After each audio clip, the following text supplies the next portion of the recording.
bây giờ mình một khoáng mà anh đi một khoáng về á bày nát luôn bày nát đó đấy nó bảo cho con chồng sao mà liều ơi bày nát mẹ con kia đúng không đúng à máy trộn tao đấy này thôi xong muốn thả gì muốn được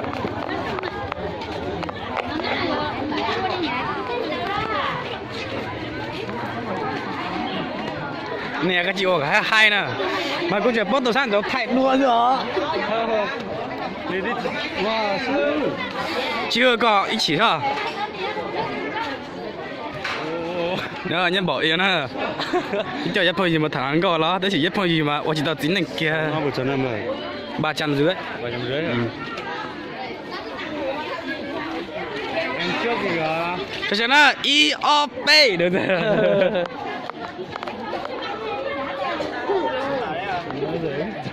lên một thả chúa ấy chỉ sập này ui chi ra lại bé phong gì bé à nhớ do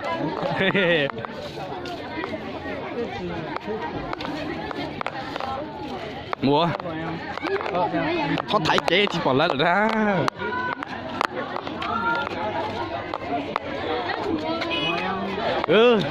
chào ca thế à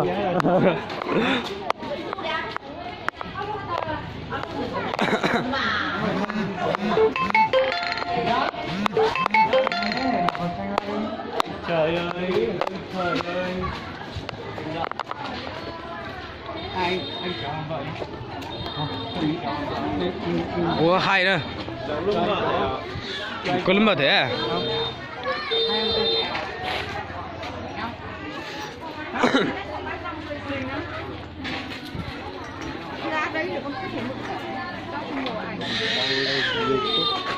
các bạn đăng ký YouTube không à? Mua mà các bạn đăng ký tôn.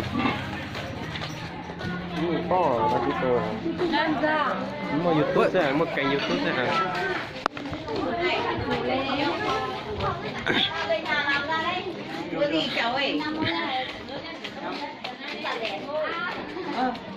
Quay phát thế nào? Liêu.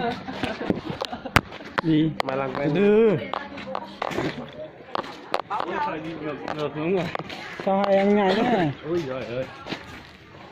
Em cứ ngại kiểu gì ấy. Con đẩy điều vào đi. Ôi trời, xin mới cái số điện thoại. Quay rồi. Anh xin điện thoại, xin mấy khẩu trang bổ xuống rồi. Em ơi. Em bỏ cái khẩu trang lên. Cho sai á. Sai là gì mà觉得他有在老蛮多。有个堂子到浪关。